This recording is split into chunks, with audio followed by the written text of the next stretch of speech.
What's going on, faithfuls? And we're back with a fun-filled episode of the Faithful Empire that's powered by the Red and Gold 24/7. All right.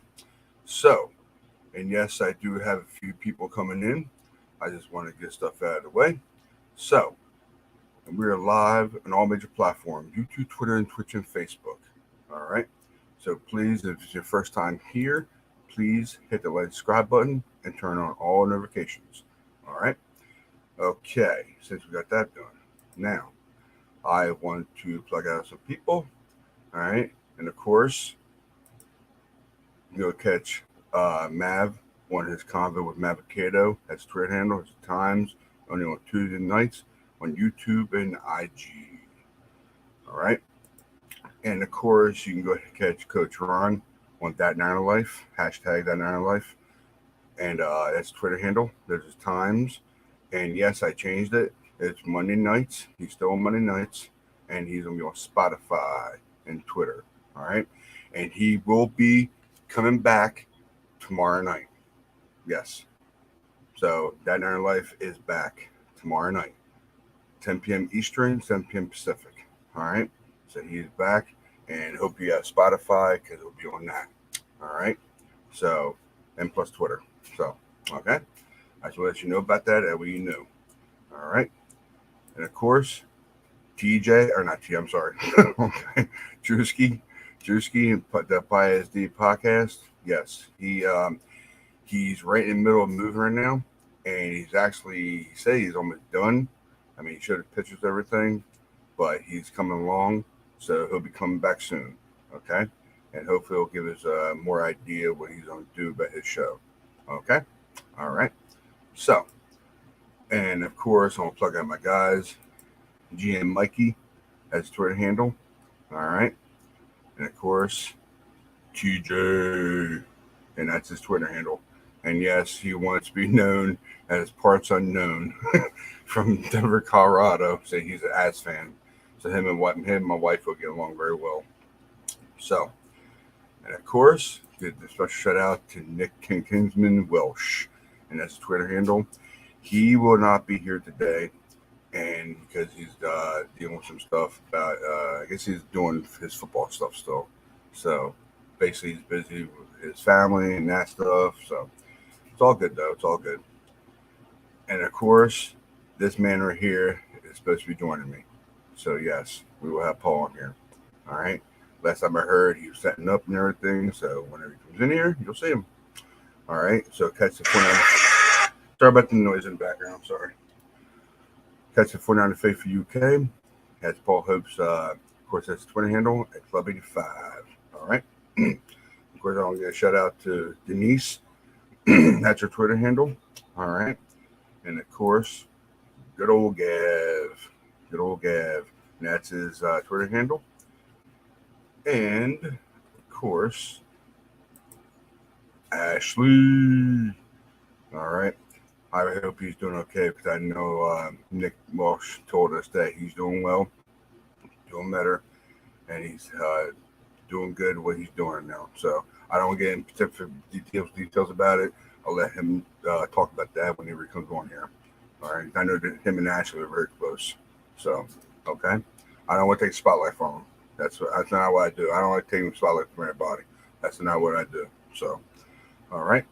So, basically, we are going to talk about, of course, training camp. And, of course, yes, the first week of training camp is here and is done.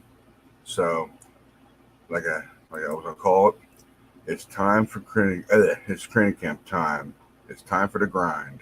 So, basically, I know I saw a lot of good things, a lot of bad things, of course.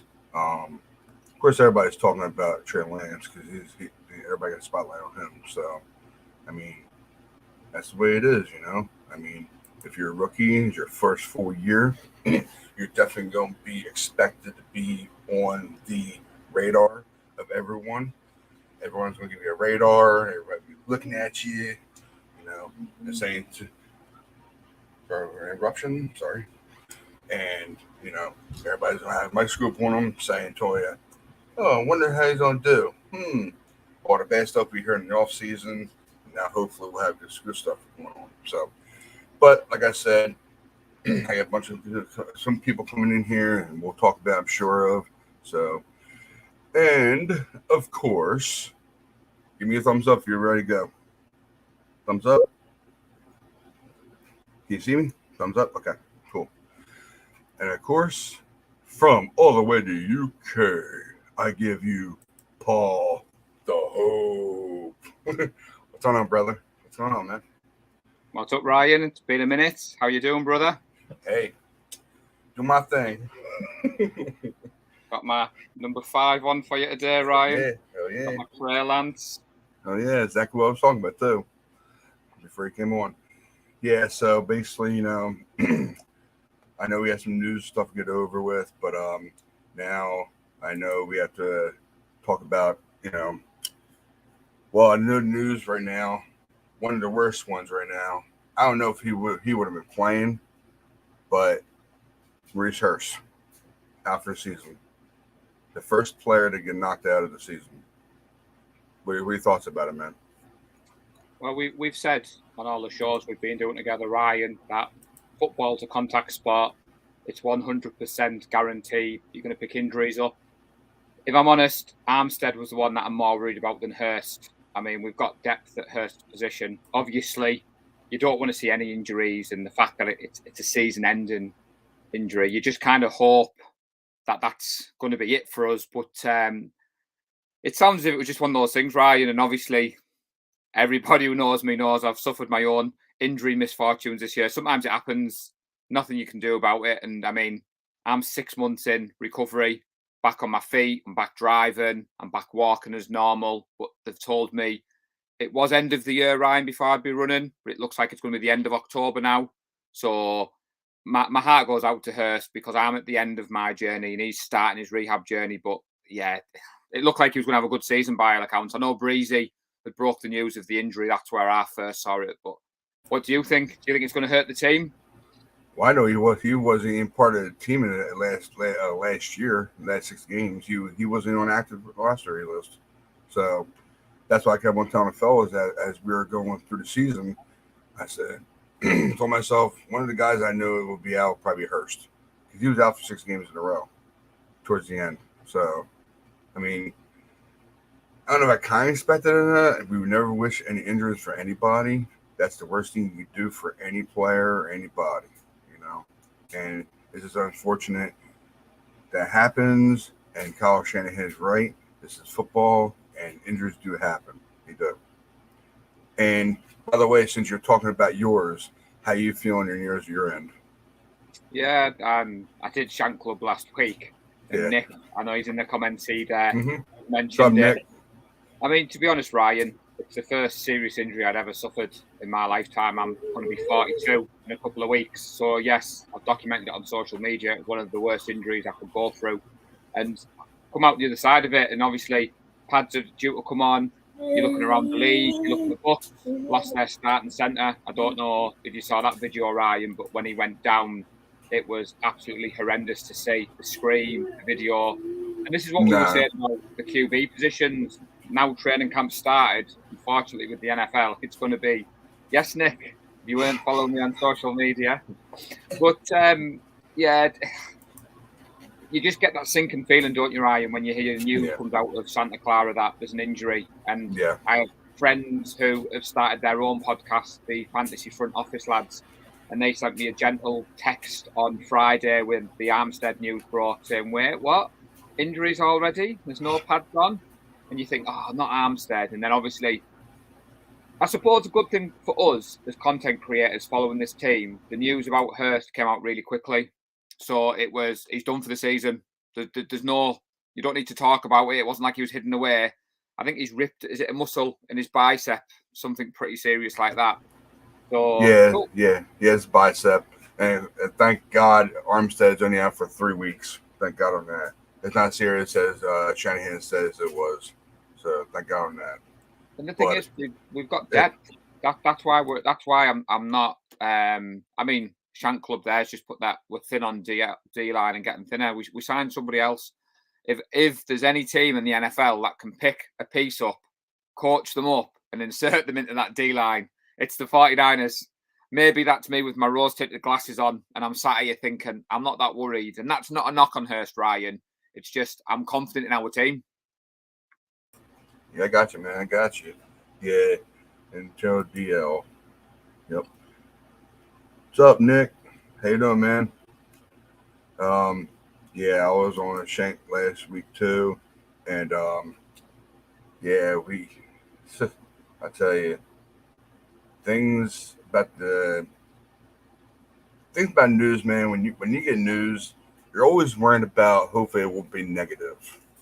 Just pray to God it's positive, and that's what gets me. 'Cause every morning you go up, watch TV, and put on news. Man, I don't want to hear nothing negative. I want to hear something positive finally in this world. But in football, of course, a whole different section because you're sure something good happening or something bad's going to happen. So my take is on that is hope, pray to God that Armstead comes back strong before week 1. And sorry to hear the news about Hurst. I hope he gets better, and I know his process is going to be tough for him. I know it is. Watching his team do their thing. Even Bosa said it when he was out. It was hard on him too. And that man right there. And I got it on, believe me. I've been having it on the last few weeks, and I love wearing it. But switching gears from that, any other news that that's been going around? Any news no? Before we jump up from the news thing, and I know on Shank Club last week, Nick chuckled because of some comparisons that I made, so I won't make that mistake again. But obviously, I was trying to get into the flag football like Welsh Nick, and as part of my rehab, Ryan, I went last weekend. You probably saw the photos on social media. I went and supported what will be my team in their tournament, and standing on the sidelines. And yes, they made me feel part of the team, for want of a better word, but I wasn't on the field. So, like you said there, when Bosa was rehabbing and when you're away from the team, McGlinchey said it quite well. I'm not sure if anybody else has mentioned, but Mike McGlinchey was on with Brad Graham from SF Niners.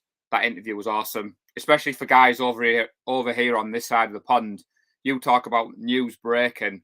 If it wasn't for social media and if it wasn't for all the content creators, we used to get the news a week behind, where now, because of Twitter, Instagram, YouTube, we get the news pretty much the same as you. The only downside of this week, Ryan, has been my other half's like, put your phone down. Time to come to bed. I'm staying up later and later because of obviously the time difference. And I mean, Rohan, Brad Graham, Jason Aponte, they've been out over in training camp and they've been breaking all the news and the content has to come out. I've been looking this morning, Ryan, at the video of that throw from Trey to Brandon Ayuk. The team have tweeted it out. Don't know if you've seen it, a deep throw. Ayuk pulls it in. I suppose the double-edged sword for us as 49ers fans is there's a lot of spotlight on Trey Lance at the moment, and it isn't just 49ers fans tuning in. I've got friends who support other franchises, and, Trey's had an up and down week, which I think it's fair to say. But it's practice, so I'm not worried. But the naysayers out there are waiting for every little interception, dropped pass. Mm-hmm. I mean, for me, Javarius Ward's looking like an absolute steal in free agency. He's absolutely lighting up training camp. So I'm like you, Ryan. I want to focus on the positives. I think we've had a good first week of training camp. I think there's been some ups and downs. But that's what you want to see in training camp. You want to see the team. I mean, yesterday it looked like Brunskill was taking the majority of snaps at centre. And after training, it looks like him and Trey stayed behind. And Trey was practicing on receiving snaps from the shotgun. So again, it's just what you want to see. You want to see your quarterback grinding, putting that extra work in. And I think for a bit of context, I think the year we went to the Super Bowl, didn't Jimmy G have 5 interceptions in one practice? Yep. The one practice, he did 5 interceptions. And that's what they were talking about Trey Lance and Ned Stufffield throwing interceptions. And I tell you right now, it's all part of the process. Okay, it is. Give me a thumbs up if you're ready. Okay. See, Kurt Warner from said Phoenix, Arizona. Oh, here she is. What up, people? Love your energy. I love that. But yeah, Yeah. I tell you right now, it just You know where that energy comes from? I'm double fisting it, baby. Double fisting it, the coffee, baby. yeah. I mean, it hurts. It really does hurt. You see injuries, but I know it's part of the process, and I know for a fact that the offense right now is going slow because of no pads. Once they get pads on tomorrow, things are gonna be different. I can feel it. It's gonna be a wonderful thing. I want to see Trey do his thing. I hope he grows into the speed of the NFL, gets gets, gets every game in and gets faster and better. Because you gotta expect a bunch of bruises no matter what. You know, I know all these analysts out there are saying bad things about him. I don't care about all that because me, I don't know about how you guys feel, but me, it's a process. He has to learn as he goes. I know a lot of people say learn as you go. I know it's often moving. My wife wouldn't know that, but yeah, it's just a process. His brain has to get used to it. The speed of the NFL, it's way different than college. So, Who's what you the yeah, famous basketball player that said that? Who's the famous basketball player that said that? Are we talking about practice? Allen Are we Iverson. seriously Allen talking Iverson. about practice? Allen Iverson. Who are we talking about? Are we talking about practice? Like, come on. Like, let's be honest. Like, he we want Trey to make mistakes. We want Trey to fit it into tight windows in practice. Like, that's what we want. Like, we want him to see what he can get away with in practice. That is what practice is for. Practice is not where you play it safe. Practice is where you let it rip and see what you can and can't get away with. And let's all be honest. Like, people can talk shit, and this is the part that pisses me off, is people are out there being like, "Oh, told you so. Trey Lance ain't it. Trey Lance ain't got it." I'm like, Trey Lance is going up against one of the best Ds in the NFL. I guess everybody else forgot about that. I haven't forgot. Like, Trey Lance is going, and not only that, the best D in the NFL, but let's all keep in mind, Trey Lance, our secondary is hands down better this year than it has ever been. Way better. Jimmy Garoppolo was throwing 5 interceptions in practice when our secondary sucked. Hello. Hello, people. Come on. Let's all jump off the hate train and jump back onto the love train because y'all are crazy. That's all I got to say. Y'all are crazy. It's great to be able to touch base against Denise because I know we've been following each other on Spaces. You seem to be on the same shows that I've been trying to watch everything and anything on this side of the pond. And jumping on the back of what Denise said, Ryan, that's why I'm not worried. So I have friends, Denise, who support other teams, and they are seeing the headlines, and obviously they're giving me a bit of banter about Trey Lance. But they're not seeing what we're seeing. Brad Graham, Jason Aponte, Jordan Elliott, Andrew Pasquani, they're all at training Rohan. And they're coming out after training camp and they're saying, chill out, relax. He's looking good. I mean, Brad breaks down the offensive line better than anybody, certainly better than me. And he was saying they haven't had pads on this week. So you're not getting a true reflection of that offensive line because they're in T-shirt and helmets. He said once they get the pads on and the practice, and you've hit the nail on the head, we want Trey to make those dangerous throws in practice. We want him to try and thread the ball. And before you come on, have you seen that throw that the 49ers have released of him, a deep ball, Brandon on the sideline? Oh, yes. Awesome. Gave me goosebumps, dude. Even talking about it gives me goosebumps. I'm like, woo! So, and let's face it, what I say to all my friends who are non-49ers fans, we don't need Trey Lance to be Patrick Mahomes. We just need him to be a little bit better than what Jimmy Garoppolo was last year. Kyle Shanahan came out and said, I actually laughed, Denise. Kyle Shanahan came out and one of his early press conferences was like, the noise, we're just all talking about the same thing. Jimmy was going to get traded. Then he had the shoulder. Nothing happened. And I like the story about the arm fatigue where Kyle Shanahan hadn't even seen it. He'd gone for dinner with Brandon Ayuk. They were all laughing about it. And Kyle Shanahan was like, what are you talking about? I'm not tuned in. I'm not at work. And then he's come back to work and he's like, you guys are crazy. And I took it as a compliment because obviously we are part of those conversations that I had, and we love our team. But Kyle Shanahan, he's looking happier. He's looking relaxed. Oh my gosh.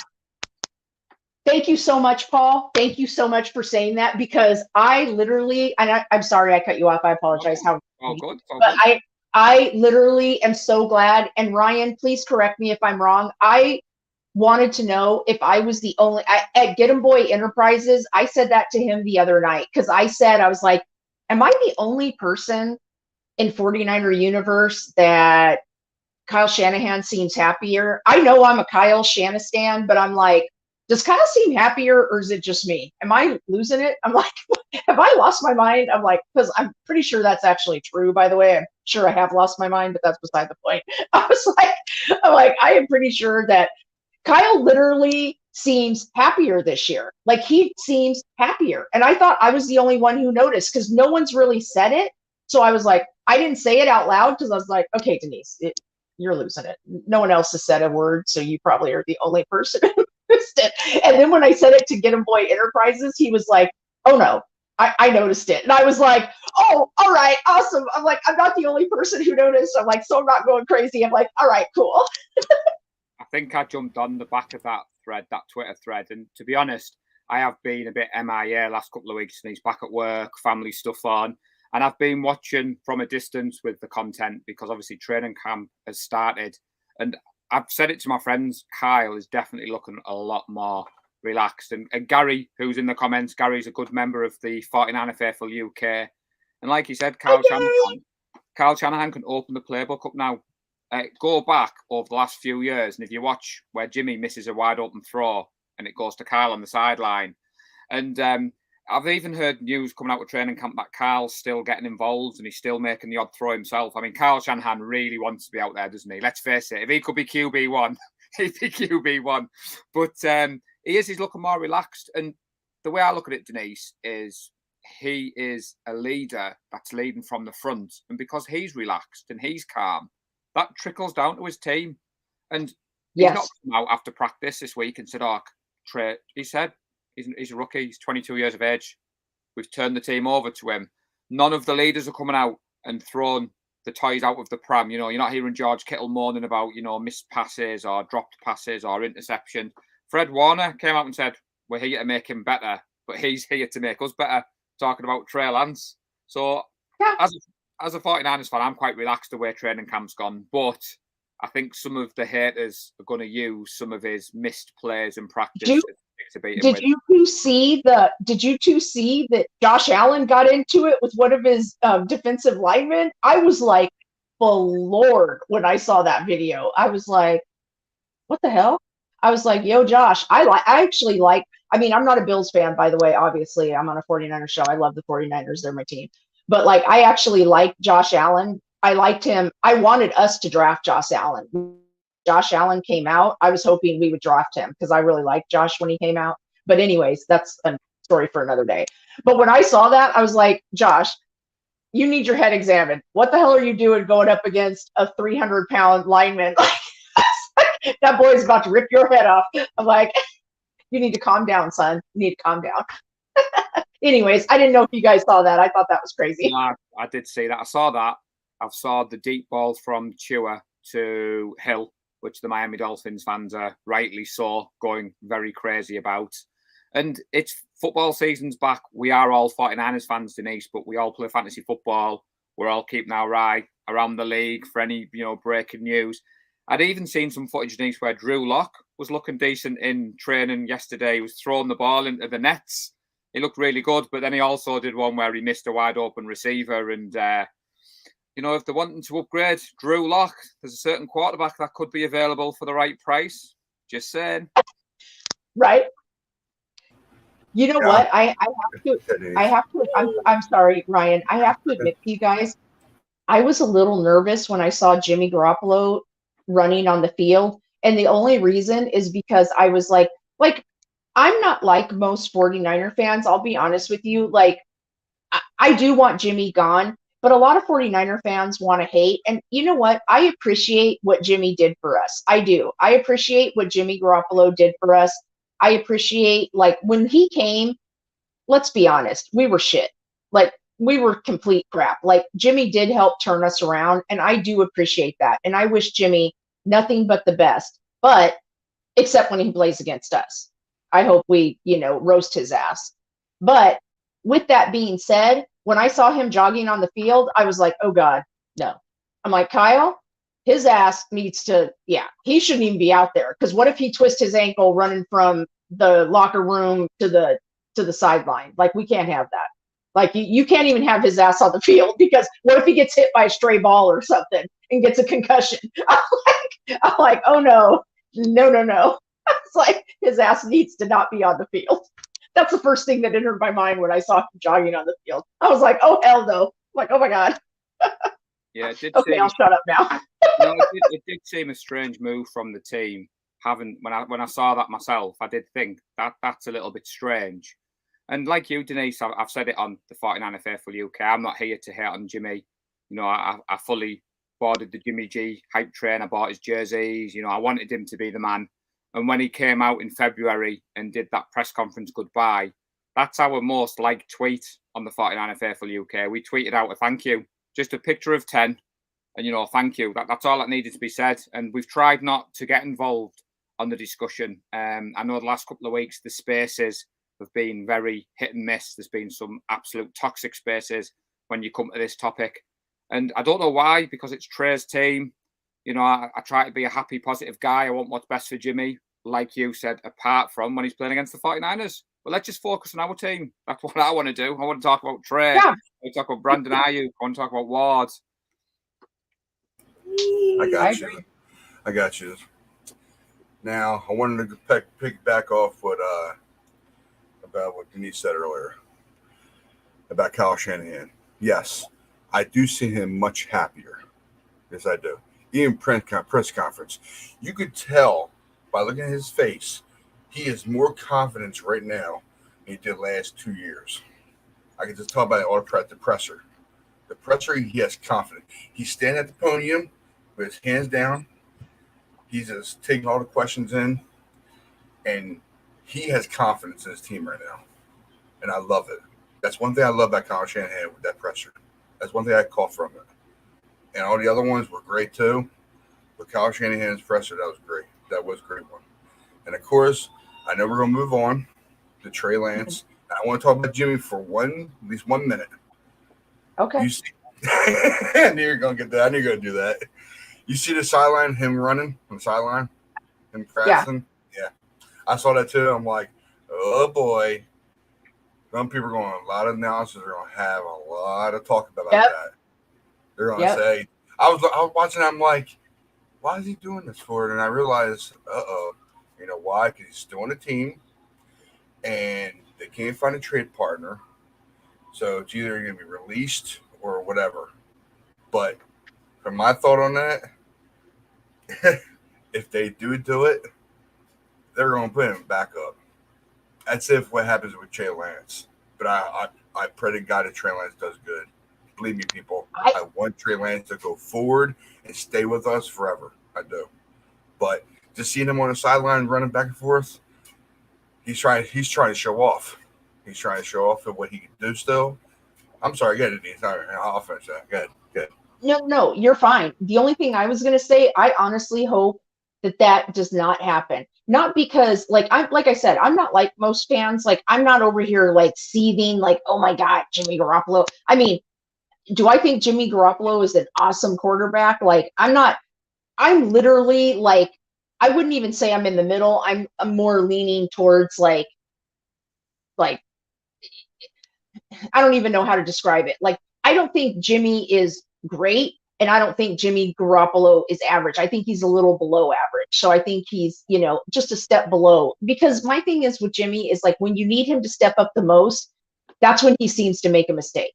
Like when you like right when you need that like critical point or you need that critical move, that's when he seems to throw an interception. And I'm like, Jimmy, oh my God.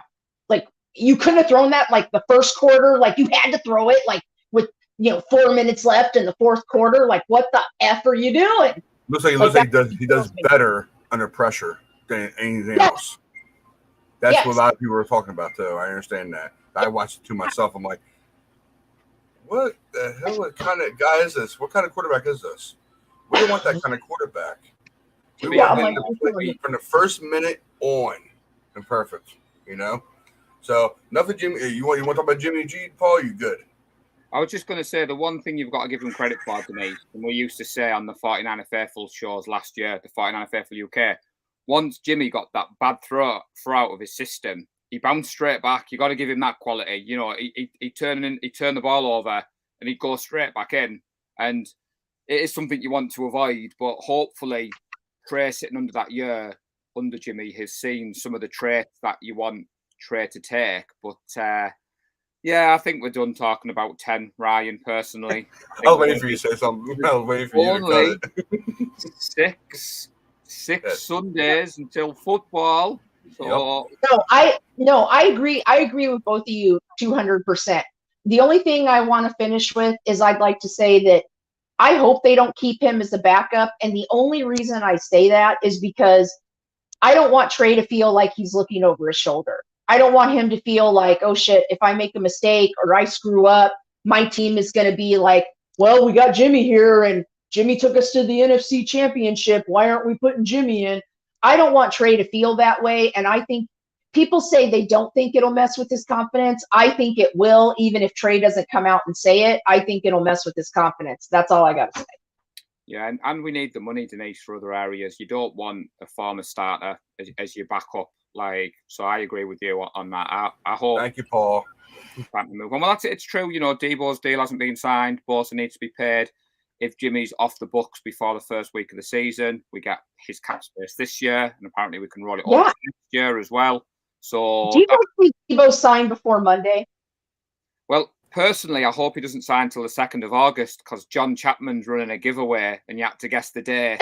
And I've guessed the 2nd of August. So if you're watching Debo, please hang fire till the 2nd of August because this guy in the UK wants that jersey. It's my birthday on the 10th, so come on. You can only help for a guy. It's my birthday on the 10th, so I'd love a Debo jersey. Okay, we cut the Jimmy G thing apart. Now it's gone. Thank God. Yep, we're done. Now, let's move on to Trey Lance. What do you guys think so far about him? What you've seen? I know you got shirt on. I love it, man, though. What do you guys think about Trey Lance so far? First 4 days. Go ahead, Paul. Well, the good thing is, Ryan, we're not just guessing at this point. We're not just 3 49er fans coming on the show to talk about what we think. We've actually got content out there from people at training camp. And my personal opinion is I'm happy with what's happened this week. I think if he'd came out and he'd played lights out, he'd had 0 interceptions, he'd had 100 touchdowns, he was making every throw, the hype train would have been up.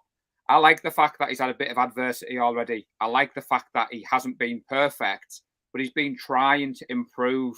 That's what you want to see. For me personally, as a young quarterback, I loved seeing yesterday that he stayed back after training to work on taking snaps from shotgun with Brunskill. I like the fact that he's been working with Danny Gray with the deep passes after training. I like the fact that he come up to the podium and they said, when did you think you could be the starting QB for the San Francisco 49ers? And he said, the day they drafted me. I like that confidence. That's what you want from the most important position on the field. You want your QB to be, I'm the man. The team are behind him. And before I hand over to Denise, I mean, all you need to look at, Ryan, is that throw to Brandon Ayuk. That got me. I was on my phone. I was like, Tracy, look at this. Look at this. She was like, yeah, it looks like a good throw. I was like, that is an awesome throw.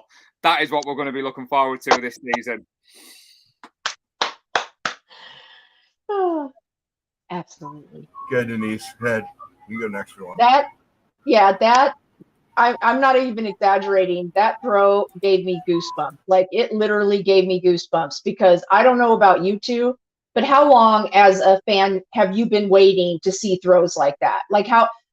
Since Jimmy's been here, like, whether you love Jimmy or hate Jimmy, like, Jimmy can't make that throw. Like, he just, like, and people say it's cut. This is the thing that kills me and I'm sorry, we're not talking about him anymore. Shut up, Denise. So it's like, God, see, pay attention, girl. I'm like, shit, this is why I'm drinking a second cup of coffee. See, fellas, I'm telling you, this is why I need 2. I can't handle 1. I need 2. Anyways, back to Trey. So when I saw that throw, I I literally got goosebumps. I was like, oh my God. I'm like this.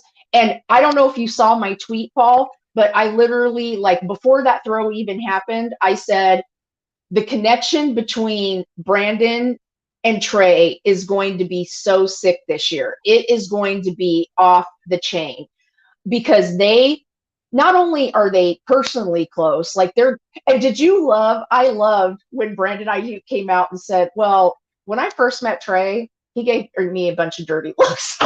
Yeah.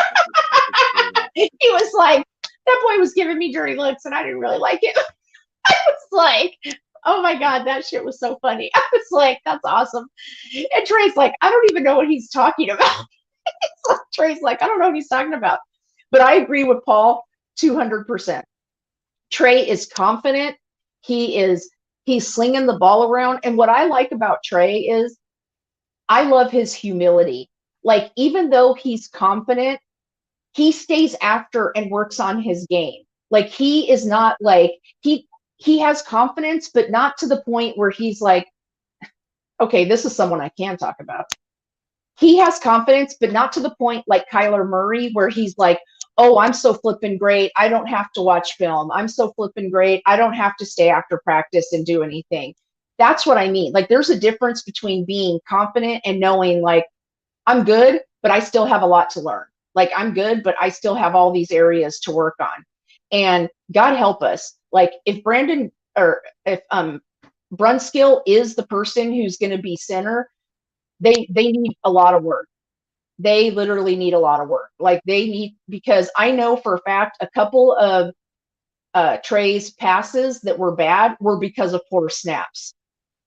But see, and this is where I get upset, because context matters. Context matters. Like, they're like, the people who are bagging on Trey, they don't put any context behind their he sucks argument. They're just like, oh, he's horrible. Have you heard he threw interceptions? He blah, blah, blah. He did this. I'm like, are you paying attention to other practices? Every QB out there is throwing interceptions. Like, Justin Fields is throwing interceptions is practice. I heard Justin Fields had a horrible 2 days practice. So what? Like, every quarterback, and I'm not bagging on Justin Fields. I'm really not. Like, I'm not talking shit about him. I think Justin Fields is a great quarterback. I'm just saying, like, every quarterback is struggling because that's what practice is for. You're supposed to throw the deep ball. You're supposed to fit it into tight windows. You're supposed to do all that. That's what practice is for. Yeah, it's when the practice, like the 2-minute drill, isn't it, Denise? And you were saying context. Brad Graham put a brilliant tweet out, and I'm going to keep name dropping all the content creators because we're a community. They've been great with us. Oh, absolutely. I name drop all the time. When you were saying about do I see your tweets? I have notifications on for your tweets, Denise. I think you, Ryan, Welsh Nick, I think everyone I do the shows with, I see all your tweets, and you're on the same page. But Brad had put a tweet out, I think it was day 2 of practice, and he said where he was stood, Trey found Kittle on the sideline, and Brad said he was stood right behind, and you could just see the ball coming. He said the spiral was perfect. He said Trey put it into a window that was the tightest window you could ever see, and Kittle pulls it down. And Brad Graham's like, but I'm not going to get too overexcited about that because it's practice. And that's why in England we say you take the rough with the smooth. So, like I said at the start, Denise, you know, if he came out and he played lights out this early in the season and was making no mistakes, be a little bit of a worry. But we know the offensive line needs some work. We don't know who the starting centre is yet. Obviously, some guys are finding the feet. I liked how Kyle Shanahan talked about Brandon Ayuk and his struggles last year. And he said Brandon fell foul of the COVID rules. So Brandon's first training camp, there wasn't one because of COVID. And then last year, Brandon turned up and was like, oh my God, I'm already an established NFL player, but what the hell is this? And Kyle was like, this is training camp, son. And he said, sometimes players need to be cut to learn those lessons. But Brandon Ayuk didn't. He didn't sulk. You know, he went and saw Kyle. Kyle said himself, we spoke man to man. I told him what he needs to be doing. And he's carried that message over this year. So for me, Brandon Ayuk has got to work in the off-season. Like you said, Denise, he's built that chemistry with QB1. And man, I can't wait to see Ayuk ball out with Trey. It's going to be a great connection this year. Mm-hmm. I agree. Yeah. Now, Gary, I'm gonna come back to your questions. I need a couple questions there. I'm gonna come back to you. Okay, I didn't want to cut them off. Okay, I'll be back a little bit. Okay. Now, I'm gonna put this for example. The way our offense is playing right now, it's playing soft because we're not in pads. Once we get in pads, the defense and offense will balance it out. That'll balance out. Okay. Now I wanted to go to I want to put that for example because special teams on a field goal kick has to be in a row also. Hiker, setter, kicker has to be all in a row. If it's not on time, it's going to get messed up or they're going to get blocked. Okay, that's an example. Okay. Yep. Now, for this question right here, hold on 1 second. Sorry. There you go. So, is it that so bad that D is killing practice? It's only because of what I just said to you, Gary. Because the offense is wearing the pad on their heads, they can't play fully full like they want to. That's the idea. They don't want their offensive line guys getting hurt so much. That's the reason why they're in them pads. Now, on Monday when we get our pads on, full pads, they could play full advantage with both defense and offense together. That way it'll float everything out. That's how they do it. I see now on analysis we're talking about that. And yes, we did that a couple of years ago. And that's the reason why they wear their pads on their heads because they don't want nothing bad to happen to them. That's the reason why the defense is winning all the competition. So once the pads come on and them helmet things come off, it's all game. Everybody's going to be playing for them starting positions. Everybody's going to be doing their thing and playing their asses off. And yes, I can curse now because after 7 minutes. So basically in the other one, I'm sorry, one more. Sorry. And of course, have the injuries forced that though? I don't know exactly what you're talking about, but I think you're probably talking about the offensive line, the reason why they're not wearing pads, and the reason why Hurst got hurt. I'm not too sure if that's what you're talking about, but I didn't really see the play. The reason why Hurst got hurt, I didn't see that play, so I don't know what happened. I didn't either.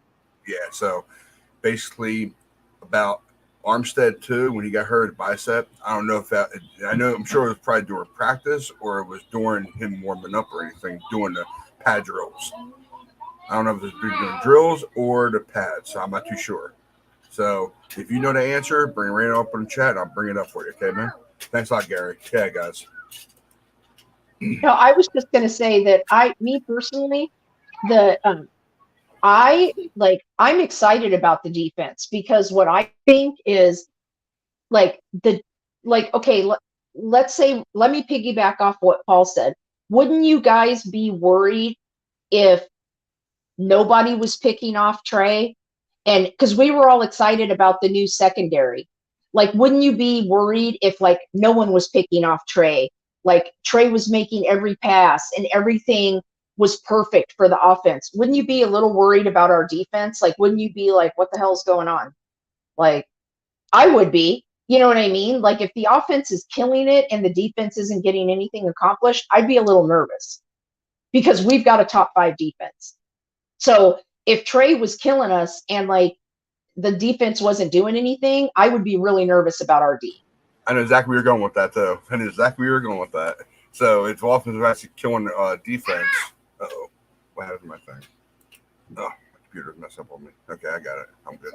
You guys still there? Can you hear me? Yeah. Yeah, okay. Yeah, I can hear you. Yeah, it was saying leave the whole thing. I'm like, I'm not leaving the whole thing if I keep going. So, yeah, you're true about that. What you said, that's understandable because I hope the offense doesn't beat too much. I hope it all bounces out. I'm hoping for. Yeah, exactly. For, So yeah, I understand that. Sorry, that top 3. Yep, top 3. Yeah, top 3 defense. Yes, I hope we're number 1 this year. I'm hoping for. That's what we're all hoping. Everyone says the defense is giving them 2019 vibes. The people that are out in camp, that's what they're saying. Jason Aponte believes it could be even better, Denise. And again, he mentioned that on his show the other night with Brad Graham. Yeah, he dared to say it could be even better than 2019. I mean, wow. I would take that. Oh, me too. I didn't hear that. Like I said, I just heard a bunch of the content creators that have been in camp. I do listen to Jason too, and I thought I heard Jason and Brad and all them saying they were getting like 2019 vibes, and I was like, oh, holy shit. I think it may have been last night. I think they're all out in the bay at the moment. So I think there was Brad, Jason, and Andrew Pasquani. I think they were all in the same building, but they were kind of in different rooms.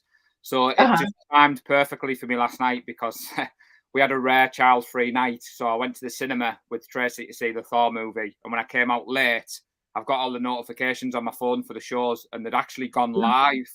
I thought, this is a random time for them to go live at like 1:30 in the morning in the UK. So I tuned in for a little bit, but Rohan has been amazing this week. He's been brilliant. Oh, yeah. His time out there. And Jordan Elliott, I didn't realise, Denise, that Jordan was now an accredited member of the media.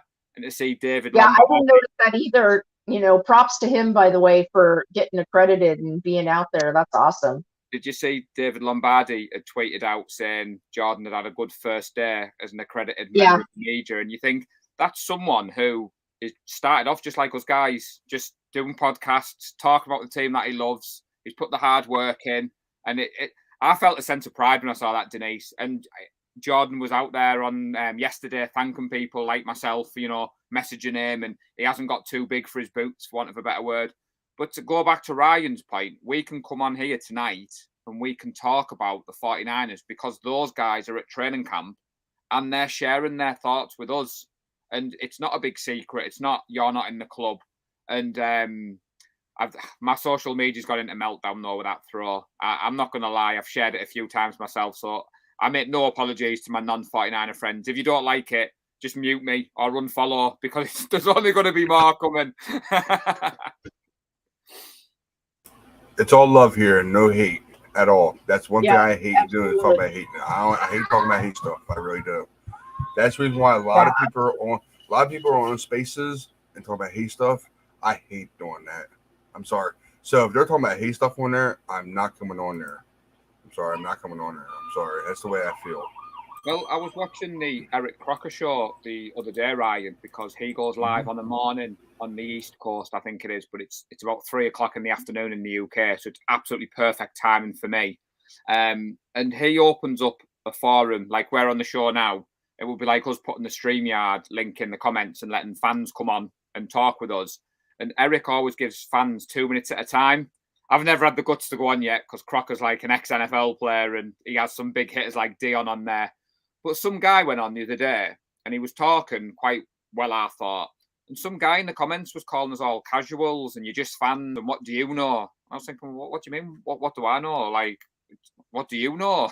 Like, who are you? You know, you come on. I don't know whether he was a non-49ers fan, but like you said, Ryan, the toxic side of that creeping in. Some of those spaces you've referenced, I haven't tuned into. The best ones have been the ones Denise has been in, the same as me with like Eric Crocker, Jason Aponte, Rohan. They're giving up their time and they're talking actual football. There's none of this he said, she said, name calling, which I don't get involved in. The only person I've been negative about, and I will fully admit it, and I don't care because he deserves the hate and he deserves the negative criticism, is Colin Cowherd. Like, I am so tired of his punk butt. Like, I'm tired of him. Like, he does nothing but hate on Trey Lance. And the reason I am you know what? I'm one of those people, like, if you've hated on him from the beginning, okay, fine, whatever. I don't say much to you. But when you draft day like came out and was like, oh, I think Trey Lance is going to be a star. I think Trey Lance is, you know, he's a great young man. All this, like, go back and look at Colin's draft day analysis about Trey Lance and look how he talks about him now. It is night and day. And that's why I'm on Colin Cowherd's butt, because I'm like, I get that you might be upset that he dumped your daughter, but I'm sure your daughter's a big girl and can take care of herself. Like, you're a professional and you are in a professional business. You need to take your personal feelings out of it. And you know what I mean? And be a professional and conduct yourself that way. Like you said, Denise, it's the context, isn't it? Colin is bringing his personal matters in, and we all know that. So I take it with a bit of a pinch of salt when I see him. But like I said before, I have non-49er fans who use the stuff like that to come at me about Trey Lance, and so many people want to see that young man fail. It's unbelievable. But I'm keeping the receipts, and I'm not going to get involved in the hate. But hopefully this time next year we're sat here, Denise, and we're dropping those receipts. We're able to say, well, some girl came at me and she's like, by the way, she's like, Trey Lance never dated his daughter. And I'm like, and I was nice. I just said, you're 200% wrong. I said, everybody knows that they were dating. I said, he actually admitted it on his show. I said, so I'm like, I didn't pull it out of thin air. I'm like, he actually admitted it on his show. He met Trey Lance in person when he came over to take his daughter out. That's how he knows it. I think some of the national media as well, the talking heads, they're still annoyed at the whole Mac at 3. Like, Kyle Shanahan said, it's not my news to correct people. I'm the head coach of the San Francisco 49ers. I do what's best for the 49ers. And if you people out there are thinking, oh, wow, well, Mac at 3, and some people haven't let that go. And I don't think we'll ever see some people let that go. And like you said, Denise, when number 10 was on the sideline the other day, part of me didn't know whether the team were trolling at this point with a bit of a cheeky smile, or like whether it was Jimmy trolling, but going back to Ryan's original question about training camp and all the rest of it, I was really excited about jumping on tonight. I've mentioned to Ryan, Denise, I won't be here next week because it's my good lady's 40th birthday next Sunday. So obviously full Happy birthday to your wife. Family activities planned. So I can't. Happy birthday, Tracy. Happy birthday, girl. Can't complain. Oh, I didn't know her name. So happy Tracy. birthday, Tracy. Happy birthday, Tracy. So, she loves me doing the shows and she always supports me. But I messaged Ryan this morning. And like last week, Denise, I was rushing back to get back to the show because obviously I've got 3 girls. Didn't make it for your show. I jumped in the comments, caught the end, then jumped on Shank Club because he did a special one-off Sunday night. And then he was like 2 minutes in, he was like, and I bring in my boy Ryan. So, hello, Ryan. Fancy seeing you in here. Right. Yeah, as soon as I get done this show, we're over to his show. So that just shows you the grind Ryan's putting in, Denise. I mean, Ryan's putting the shows out there. He's growing his channel. Oh, my God. Yeah, he is. Like, when he tells me, he's like, oh, I'm going to do a show tomorrow night. I'm like, Ryan, you're a nonstop grinder. Like, wow. I'm like, holy crap. Yeah, I try my best because I was doing this. I love doing this. Anybody out there Well, knows awesome. me. My wife knows it. And any problem is when I'm not on this, I'm either working or I'm taking care of my kids. It's like I have full agenda in front of me. Hey, that's right. That's why I told you the other night when I was on with you guys, I was like, my sons, well, they're not together anymore, but anyways, the baby mama, it's like, she sent me a text. She's like, hey, can we stop by the house? I'm like, for my grandbaby? Of course you can stop by the house. I want to see my grandbaby. I'm like, absolutely. Bring that boy over here. I'm like, I love my grandbaby. Like, bring him over here. I'm like, of course I'm biased, by the way, but he's the cutest baby on the planet. But again, like I said, I'm biased because, it's great to see, but that's the element, Denise, what I love about the 49ers. And one thing my friends and family love about the NFL, it's that community spirit, it's that atmosphere. Today, I've been out wearing my Trey t-shirt. Guy walked past with a Tom Brady 12 Buccaneers shirt, hat on. There's that cheeky little, all right, mate, looking forward to the season. And 49er, kind of like our community, our family. I dropped Ryan a message earlier and said, look, just out of respect, Ryan, I'm not around next weekend. And I apologise for not being here the last couple of weeks, but I've tried to jump in on the comments, and obviously seeing yourself and Gav holding the fort, it's been good to see. And like I said, we've 6 Sundays, man. I'm going to keep repeating it. I tweeted out earlier, in 6 Sundays' time, we won't be doing a show like this. We'll be sat in the front room, multi-screen, NFL action on. I mean, week 1 against the Bears, Trey Lance versus Justin Fields. That's going to be an awesome game. Oh, I don't even think I have them here. I was going to show you guys my little, where are they? Are they over here? Hold on. No, I don't have them. I don't know what I did with them. Are they over here? No. Huh, I'll have to find them. I have 2 little, I have a little statue, St. Jude, and then I have a little Buddha doll. And when the 49ers are on, I literally put them underneath my TV. When the 49ers are playing, I rub them and I'm like, okay, guy. I'm sorry, I say football gods. I'm like, okay, football gods, let's go, baby. And then I put them under my TV. Like my little statues, I put them under my TV. I'm like, okay, guys, come on, let's. It's got to be done. I mean, I take over the front room on NFL Sundays. I have the 2 TVs set up. I have a superstition where, so I'll wear a jersey. If we keep winning, I'll wear that jersey the next week. If we lose, that jersey goes in the wash. Then a new jersey comes out and stuff like that, and certain snacks, certain foods. You know, it's. You know what's funny? I don't have any superstitions like that except for my little. I guess my little 2 statues are my superstitions. I don't have because I don't really own. Like my husband bought me like a Kittle jersey, but it's not an authentic Kittle jersey. It's just like a like a woman's shirt Kittle jersey. It's not really a jersey. But and then I tried to buy a Fred Warner jersey with a gift card I got, and they were sold out. I tried to buy the white one, like the 75-year anniversary white one, the authentic one, and they were sold out. So I couldn't. The one thing I won't do is I will not buy a player's jersey until they get signed. Until I know, like Ryan has Bosa on. Like I would probably buy Bosa's jersey before he got signed, just because I know damn well they're not letting Bosa go. Like there's no way. Like Bosa's like, like there's no way they're letting, Nick Bosa walk out the door. Like that's not happening. Like there's no way. So and same thing with Trey Lance. Like they're not letting Trey Lance walk out the door. So like those 2, for a fact, but like I get kind of like when Fred Warner signed, that's when I tried to buy his jersey, and then Kittle too. Like I'm just that person. Like I don't like to buy jerseys until they're signed because, you know what I mean? Like I don't want to spend the money and then they get traded, and I'm like, really? Like, yeah. See, jumping on the back of that, Ryan, before you move topic, it's actually something, Denise, that I've wanted to clear up. So this time, when the 75th anniversary jerseys came out, I wasn't going to buy one because they were expensive. And I was sat at work, and all the 49er Faithful UK, the jersey the 49er Faithful UK lot started buying the jerseys, Denise. Next Tracy, and I was like, it's my birthday next month. I really want a jersey. So by the time I'd got permission to spend the money because they're expensive, All Pro Fred had sold out. So you were left with either Bosa, Jimmy, or Kittle. So I went for Kittle. And then after the jersey arrived, I showed it off on social media.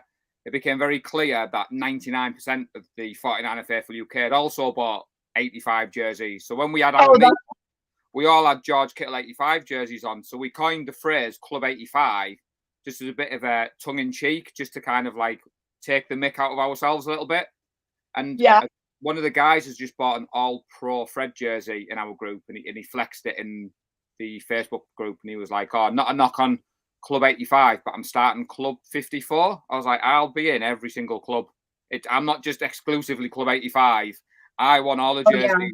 So, and like you said, it is expensive, especially for us in the UK. It's expensive to buy jerseys. I mean, I bought the Jimmy G one when he signed his 5-year contract, and I bought it at full price, plus the shipping, plus the VAT, plus the international fees. It was an expensive purchase when the Jimmy G jersey arrived. Trust me, they're expensive out here too. Trust me, they're not any cheaper. They're ridiculous. But yeah, I'm definitely buying Fred. Fred Warner is probably one of my favorite players on the team. I would say he's like top player on my team. Like I love Fred. I just love everything he stands for. I love Fred Warner. I'd seen a tweet go out the other day, Denise, about your favorite 49ers. And I was like, oh, you have to pick 3. I was like, only 3? I could name like all 95 of them at the moment. But the 3 I settled on was Kittle, Williams, and Fred. Because I just, them 3 for me at the moment epitomise the team and our team spirit. So I'm not sure if I'm going to get a jersey before the start of the season. I've got a few. Funnily enough, it's my birthday in a couple of weeks, and it's the first time in a long time, Denise, that I've not specified any 49er merchandise wish list. When's your birthday? 10th of August. So Tracy's is the 7th, and mine's the 10th. So the reason mine's August 23rd.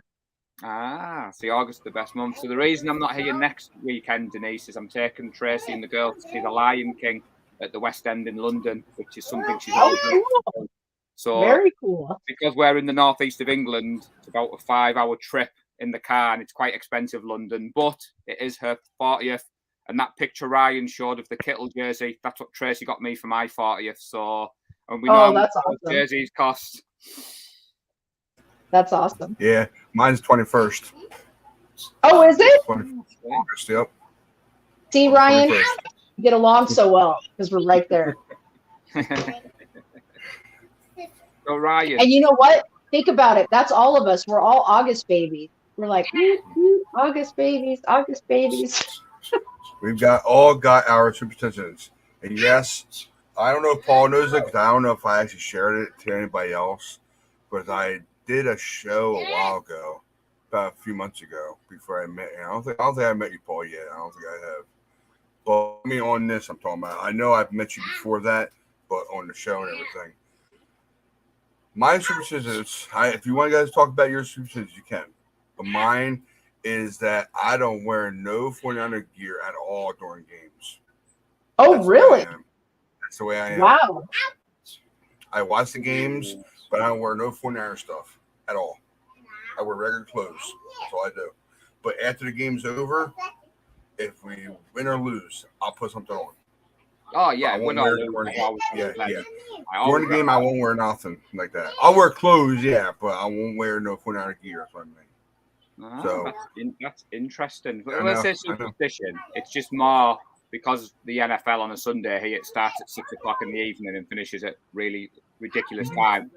I take over the front room here, and to my family, it's called NFL Sunday. So and I watch all the games. But yeah, it's interesting that you don't wear any 49er gear, Ryan. I know, that's what I was thinking. I'm like, that's super interesting. I think Ryan is literally the first person I've ever heard say that doesn't wear any like 49er gear on Sunday, like nothing, So until after the game. What's he going to do in Atlanta? Because surely to God, you're game in Atlanta, you'll be going head to toe in 49ers gear. I'm going to break my promise to myself. I got no choice. Can you see Ryan and his family? That'll be great. His whole family has 49er gear. Ryan's going to have on a Top Gun shirt or something. Yeah. Standing for the photographs at his first 49ers game, and he's got no 49er gear on. His whole family's decked out in 49er gear. Ryan's like, what up? No, in a regular shirt. It's definitely. No, what Ryan's going to do? Ryan's going to be standing there in his regular shirt, holding his jersey, holding his Bosa jersey. Yes, this is the way I am. I've been that way for years.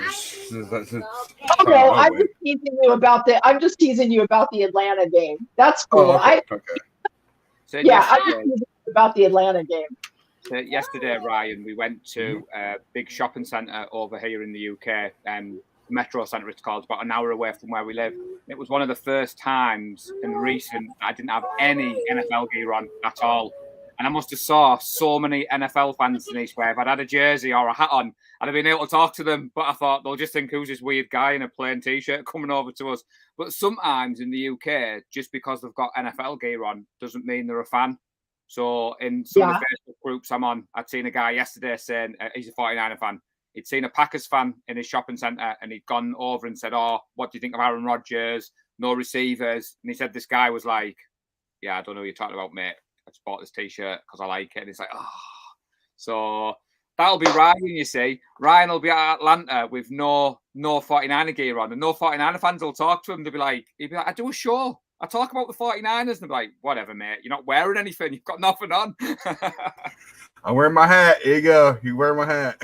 Watch my hat. Yeah, you know what? Like I said, you know what? Whatever works. Like I said, me, like I always have my little, my two little, statues that like I rub and pray to the football gods before every game, and that's about it. It's like I don't have any special foods or anything, And actually, Ryan, what's funny is I'm kind of like you because I don't, but I don't really own like a true jersey. I'm starting my jersey collection, so that's probably why.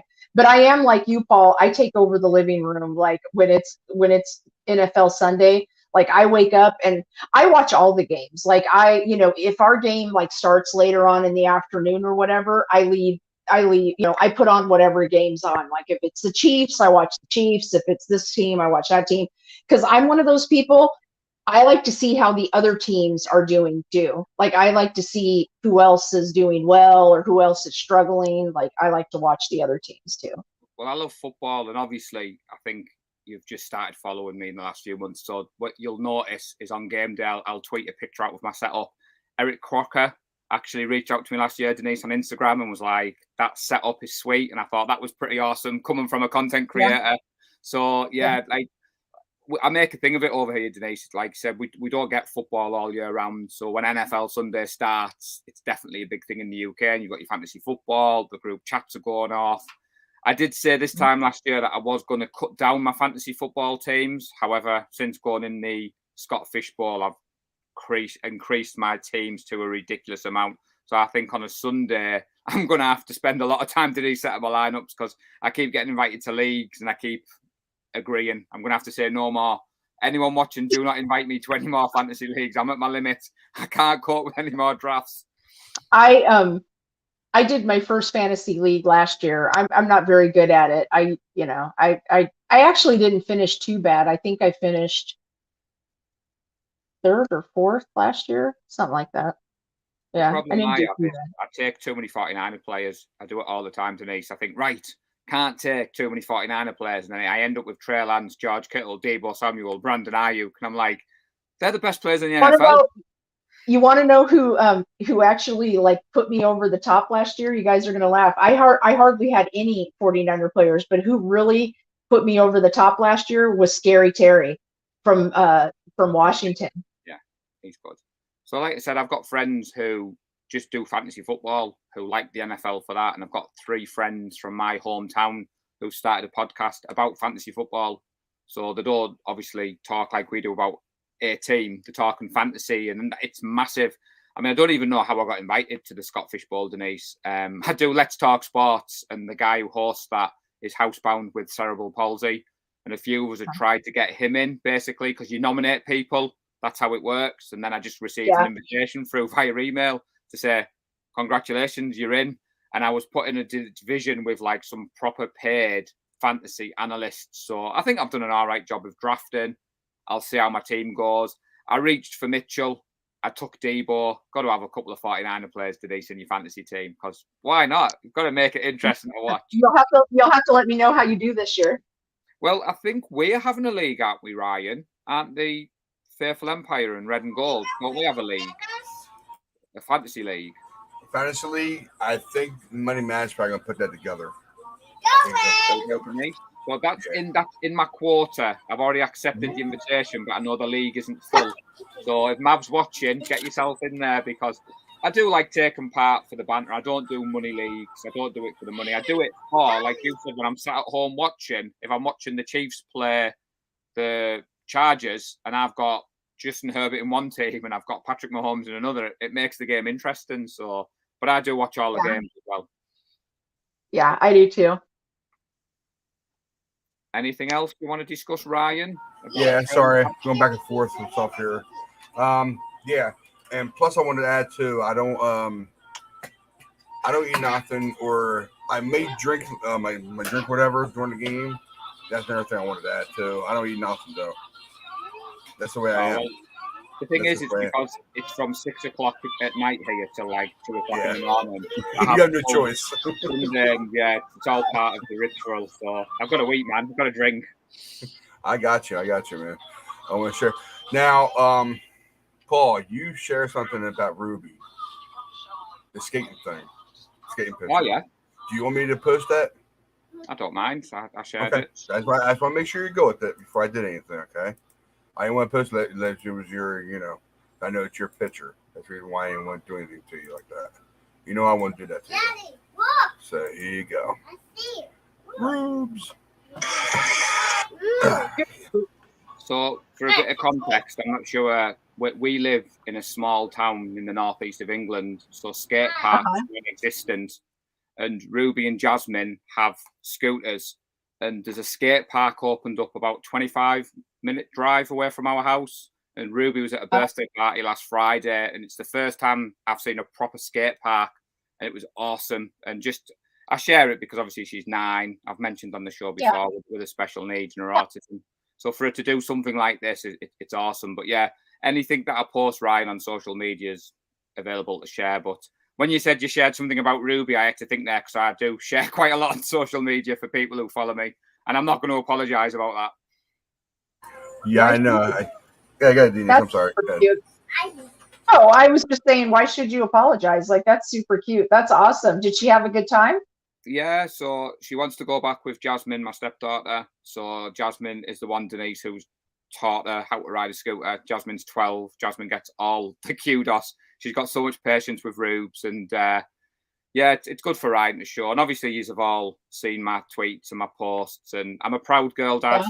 I have 3 girls. You probably saw yesterday that Jasmine bought her Yeah. first Apple Watch. So it Yeah, was a I did see that. birthday a couple of weeks ago, Denise. So she saved up the money. So she walked into the Apple store yesterday, 12 years of age. The guy was like, "Can I help?" "Yep, I want to buy an Apple Watch." And there she was with all the money. So it was bought outright. And we got the picture outside because we wanted to mark the occasion. So that was last night's fun and games, setting up her Apple Watch. So I always share That's stuff like awesome. that on my socials. That's awesome. Isn't it funny how when your kids get money and they're like so like I mean my kids are much older now, but it's like I used to remember that when my kids were, your daughter's ages and they'd like, go like, saved money or whatever and you took them out to buy whatever they wanted. They were so excited to pay for it themselves, like it was such a big deal for them to pay for it themselves. Well, the trainers that Ruby had on there, Air Force Ones, she bought that with the money Breezy had sent her. So Breezy had her on his show. He sent some money over to buy a hat, but in the UK, getting the kids' NFL hats it was impossible basically. So instead, she went and bought a pair of Air Force Ones with the money. So shout out to Uncle Wayne, as he's named himself, and Ruby will not let him forget that. So yeah, it is funny, Denise, when they've got their own money and they're like putting it down. But so that was yesterday's shopping trip, was to get Jasmine her own Apple Watch. And it was quite a humbling as like stepdad to see her go in, negotiate. She got a bit of discount as well, Denise. She got a freebie. Oh, she's savvy, our Jasmine. So, and she'll be That's watching. Awesome. She's taken more of an interest in the NFL at the moment than the 3 I've got. So she did a fantasy football league with me last year, and she did quite well. I think she finished 3rd in that. And she does take more of an interest, and she's watching the games a bit more. And she's actually participated in a contact session at her school. She came with me to the flag football tournament the other week. So hopefully, I might have Ruby and Jasmine joining me for a show talking football. They'll know more than me, Denise.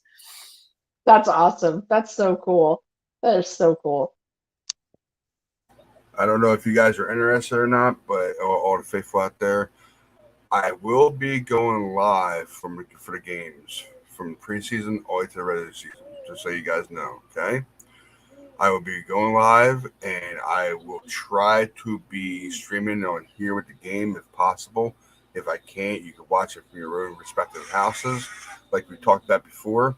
So basically, when the first piece of game comes up with Green Bay Packers, and I'm pretty sure it goes live at 8:30, we get everything, and I'm going to see how it goes, and I'll be going live on the show, doing preseason games through the regular season.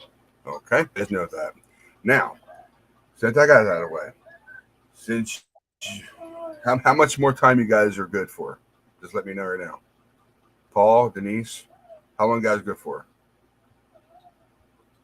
Good? But you're all good? I'm good right now. Yeah. Okay. Yeah. Since we got the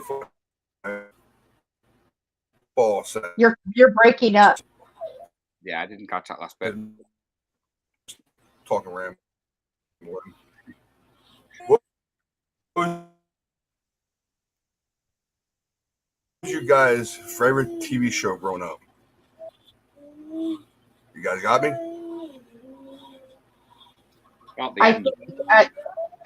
Okay, let me ask you, because you broke up a lot during what you said. Yeah. I've seen myself breaking up over here. That's the reason why. Did you ask what our favorite TV show was growing up? Yeah. That's what I meant. Sorry. Okay. Yeah, I got you. Yeah. Oh my God, boy, am I gonna date myself?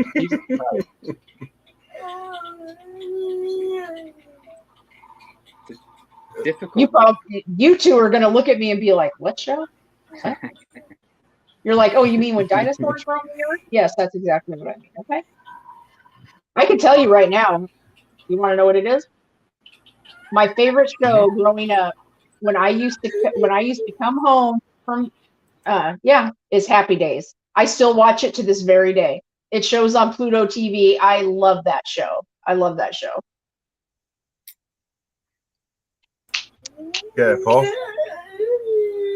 Difficult one. I'm in the UK, so you might not know some of the shows. And when you said your age, Denise, I'm 42 in a couple of weeks. I'm feeling every bit of 42. Whatever. It's okay, dude. I know I'm older than everybody, but it's all good. And I know saying Happy Days totally aged my ass big time. No, but to be fair, when you said Happy Days there, when I was growing up, there was only 5 channels that we could watch TV before satellite came, before Sky came. And Happy Days used to be on Channel 4. Mark and Mindy used to be on Channel 4. If I had to stick my neck out and say, like, growing up, Ryan, I'd probably say Friends, because when Friends came out, that used to be one show that I'd watch religiously.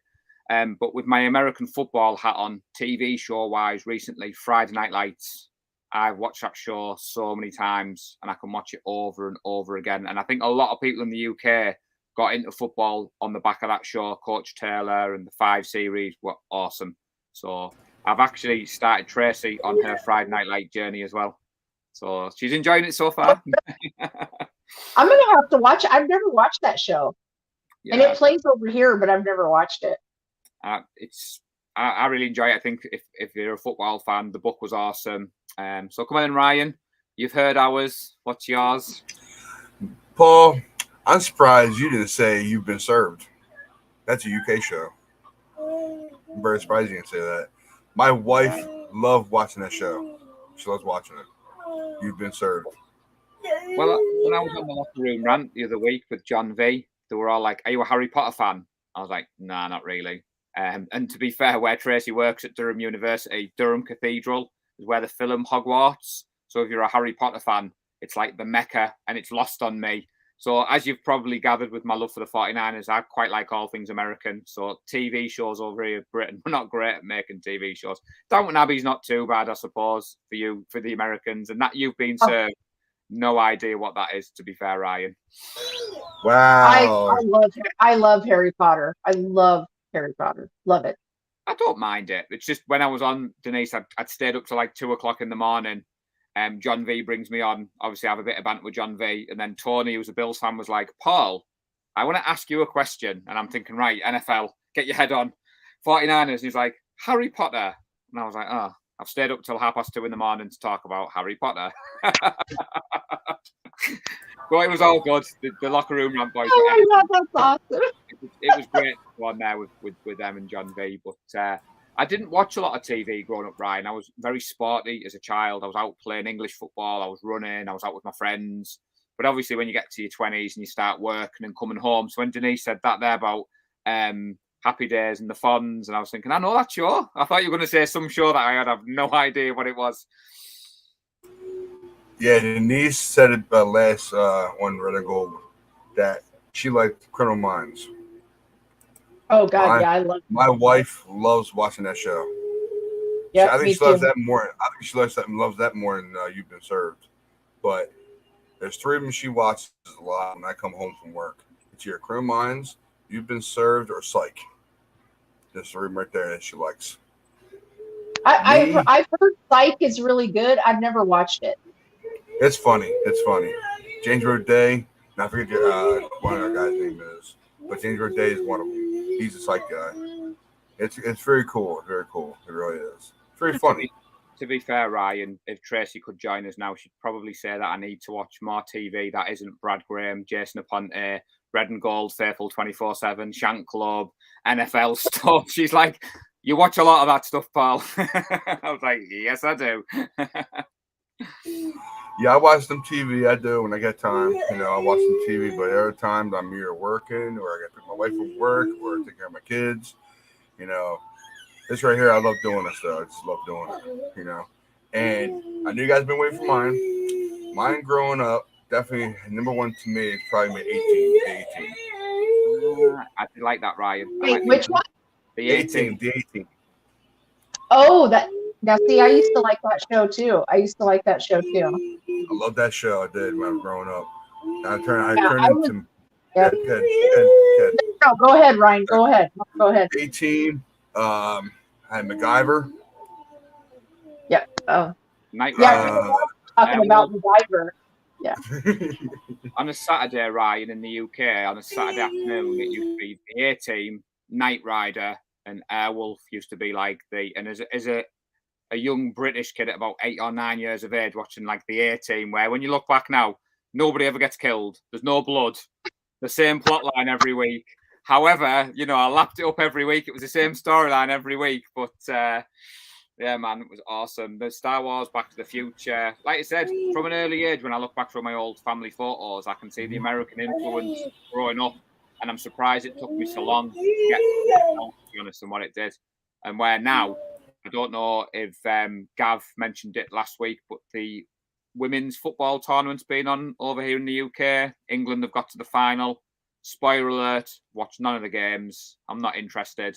Don't watch English football. It's all about the NFL for me. So when people have been tuning in and watching all the games the last few weeks, that's when I've been watching SF9ers with Brad Graham or catching your show. And I have missed doing the shows over the last couple of weeks. It's just time's coming at us fast now and season's approaching. And I like your idea, Ryan, about pre-season. I'm not sure whether I'll be around for the pre-season games because they do start late over here. So I probably catch the pre-season games on repeat because I don't mind seeing any spoilers of them. But when the season week 1 goes, so week 1 is a 6 o'clock kickoff in the UK for us against the Bears. We are hoping for a 49er Faithful UK meet-up, but we're still waiting on a few things to be confirmed. So it's getting a little bit close to the bone, but out of our control. So hopefully I'll be with Welsh Nick and 50 to 60 other 49er fans in a pub somewhere in the UK watching our beloved 49ers play. And then week 2 against Seattle, I'm going to a good friend who's a 49ers fan. He's invited 10 of us to his house to watch. So that should be awesome as well.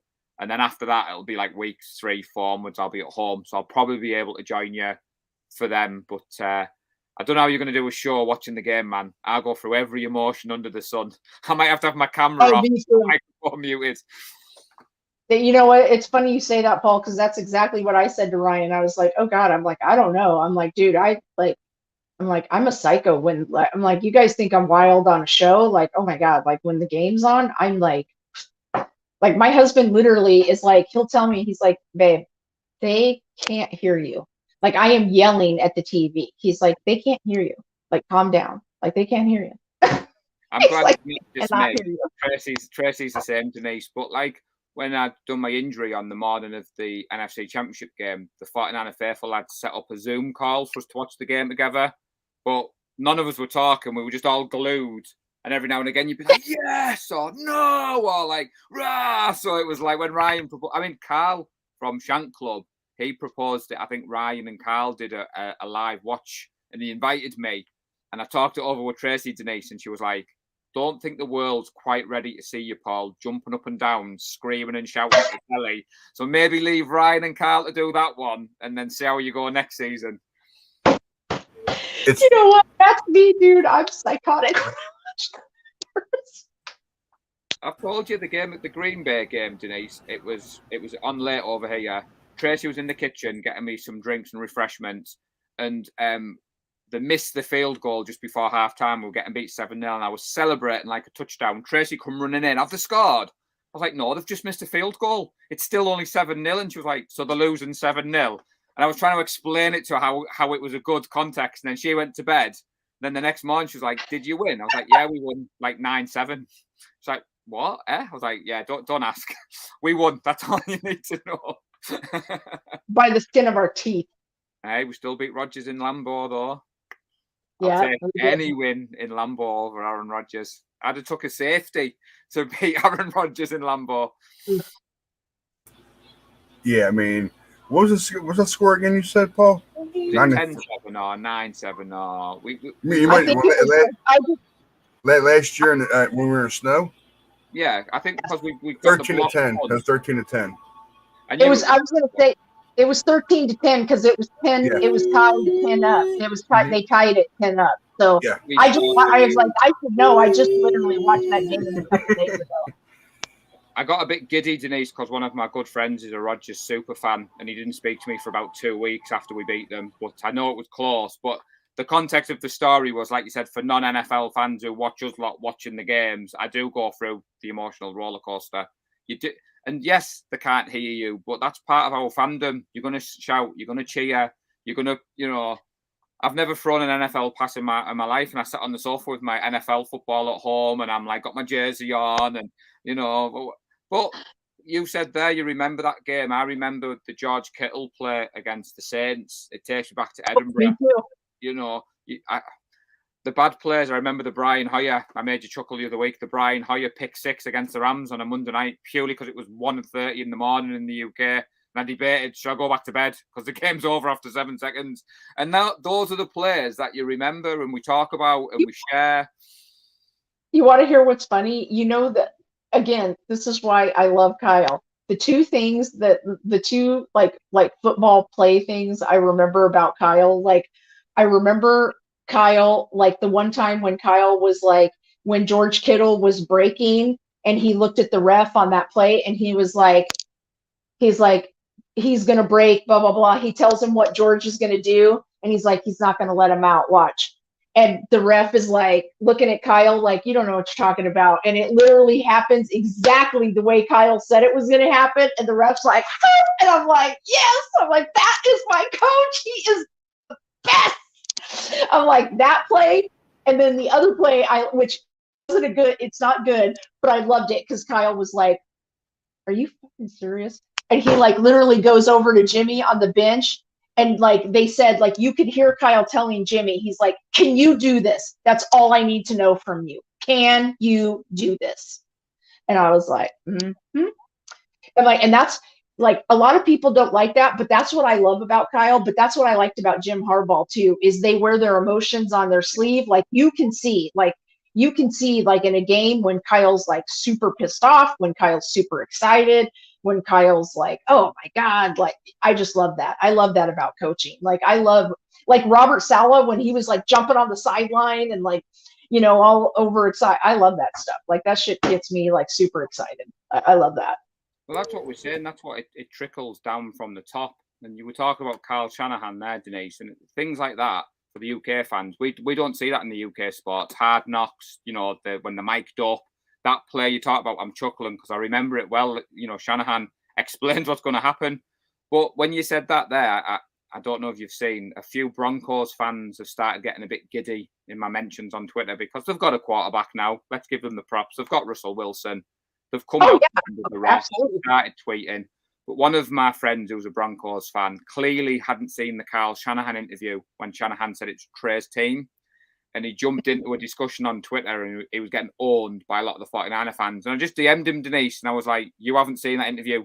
Please go and watch the interview, then come back to the table and you can have that conversation with us. I was trying to save you. And he was like, you don't tell me what to do. I know better than you. I know what Kyle Shanahan's thinking. I was like, dude, he's literally given an interview where he has said it's Trey's team. Basically, the context was he was saying Jimmy's still going to be the starter this year and Trey's going to bust out. And I was like, you've clearly not seen the interview, mate. Go and watch the interview, then come back to the table. But I don't know if you saw the trailer Hard Knocks has dropped. Will you be watching the Detroit Lions Hard Knocks? Nuh-uh. No, you don't watch Hard Knocks? No, I'm saying I do, but I have not watched that. The trailer dropped the other day, so one of my good friends, Andy's a Lions fan, so he's super excited. So I think that's August the 12th, Hard Knocks. So I always know the season's close when they start teasing the trailer for Hard Knocks and you hear the music. What does Hard Knocks play on?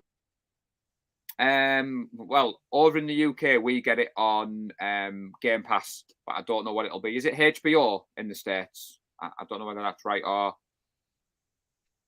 is that Coach Ron? What's up, Coach Ron? What's up? What's going on, man? What it's like I always see it on Amazon, but it doesn't play on Amazon, right? Oh, I think that they've tried to extend it out a little bit. See, in the UK, we get it on Game Pass, Denise. So they've taken the first lot of money out of my bank account this morning. That's another time when the NFL's closed, when they start taking money out of your bank account for the subscription service for football. So Paul's like, I know it's coming. They're stealing my money. Well, we do our family budget. We do like our spreadsheet. And this month, Tracy was like, "Why have you got NFL in the column?" She was like, "Oh yeah, sorry, that's for your NFL Game Pass." I was like, "Yes, the season's starting. That's coming out of the bank. I need that one." I pay it on installments, Denise, rather than one lump sum because they can do that in the UK. So it's like £150 for the season, but I pay it over like 4 installments, so it doesn't feel as painful coming out in one go. And it just means I get to watch all the games, get to watch all of the NFL Network, Hard Knocks, and all the rest of it. So, You- Yeah, I got you. Well, that's much what I got for you guys. It's an hour and a half in. So anybody want to plug out, plug in, whatever you want to do, yeah, plug it out, whatever you want to do. Paul, do your thing, man. If you want to do your plug, your foot for UK, go right ahead, man. Do your thing, man. yeah, so obviously I am part of the 49er Circle UK. We have our own podcast. We've got our Facebook group. If you want to join the Facebook group, you do have to answer a couple of questions. It is only for 49er fans. It isn't just for UK-based people. So like you, Ryan, you're on Facebook. If you want to join the 49er Faithful UK, head over. Please do follow me on social media. I have cracked 3,500 followers. I am trying to get that number up there. I'm trying to get my platform bigger. I do a lot of shows at the moment, but my main ones are obviously Ryan's Faithful Empire. I do the Let's Talk Sport, and I might be doing my own show soon, which of course both of you will be more than welcome to come on and join. But I am waiting until closer to the season, I believe. So yeah, that's all my plugs at the moment, Ryan. That's all that I've got going on. So thank you. Get Denise, do your thing, girl. I don't have anything going on. You catch me on Twitter. I just talk to everybody, and Ryan's gracious enough to let me on his show. And I love talking 49ers. So yeah, that's all. I love my team, and I love talking sports and love talking about my team. So, that's all. To be fair, Denise, you are a great follow on social media. You do engage, you do talk. I do like when I wake up in the morning, sometimes some of the news that's broke and I can see you've shared it. Get Me Boy Enterprises, he's been another great one. What I love over here, Denise, is all you guys are welcoming to us from this side of the pond, and there's no animosity, there's no gatekeeping. Oh, no. You've accepted us in the family, and yeah, anyone watching, definitely follow Denise on socials. You do definitely interact, and it's great to see. And it's great to have you on the show. I know Ryan's tried to bring a few different voices in, and he's grown his own channel. It's just good to be part of it, Ryan. Thanks for having us on. Yeah, thank you so much, Ryan. Like, Ryan's been very gracious having me on his podcast, and I very much appreciate it. Been very nice of him. Thank you so much for having me. It's an honor and a pleasure for all of you. It really is. It's an honor and pleasure. And I'm like Ryan. I try to be very positive. I mean, every once in a while I can be negative, like I said, towards like it's not towards people on Twitter. It's mainly towards like mainstay media, like the big time media people. That's normally who I'm negative against. But yeah, I try to be positive because I'm like Ryan, like we all love our team. There's no reason to be hateful or toxic, it's all love. At least that's the way I look at it. Peace and love, people. Peace and love. OG Ryan. And when I'm about to go off, I'll let you know what the OG stands for. Don't worry about it. I'll let you know. Don't worry about it. So thank you guys for coming here. Thank you. And I'll see you next weekend, all right? Well, all right. Thank you so much. I will try and catch some of the show. It is Tracy's actual birthday on the Sunday. No problem, man. Hey, don't worry about it. Don't worry about it. Stay with your family. Stay with your family, okay? Don't worry about it. Don't worry about it. Don't worry about it. For Thursday, Friday, Denise, you might be confused because my timeline will be all non-49er related stuff. It's going to be family time. It's going to be me in London. But I'm looking forward to it. So thanks for having me on, Ryan. I'm going to jump off. Anytime. The girls. Birthday to your wife, Tracy. Thanks, Denise. And I'll no doubt catch you on socials. And I'll catch you soon. Paul, bud. Later, bud. Peace out. Bye-bye. Bye-bye, Denise. Bye-bye, Denise. Bye-bye, Ryan. Thank you so much again. No problem. I got you. No problem.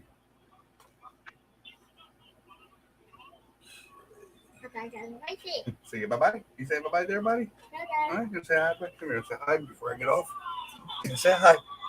Hi, Mommy. Say hi, Mommy. Hi, Mommy. Hey, mommy. She's probably watching. Mommy's probably watching. Okay. I'm about to plug everybody out. Okay. Love you. All right. Oh, love you, love you, love you. Oh, good night. Yes, her name is Isabella, by the way. Isabella. We call her Bella. So, now, throw the comments. Nick Cork. Thanks a lot, bud. Thanks for your comment, bud. Thank you, man. Thank you, man. All right. Nick Cork. And, of course, you can. I'll plug him out. That way you guys will know where to find him at. Gary Thorpe. Thanks for your comments, brother. Thanks, man. Thank you so much, man. All right.